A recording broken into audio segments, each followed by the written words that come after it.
العبادات المحضة، واللهج به مما يقرب إلى الله زلفى.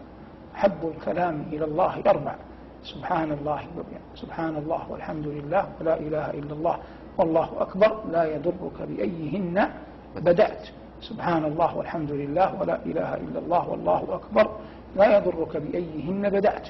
وفي القرآن العظيم: المال والبنون زينة الحياة الدنيا والباقيات الصالحات خير عند ربك ثوابا وخير أملا. مما فسرت به الباقيات الصالحات قول سبحان الله والحمد لله ولا إله إلا الله والله أكبر ولا حول ولا قوة إلا بالله. فالإكثار من ذكر الله من العبادات المحضة.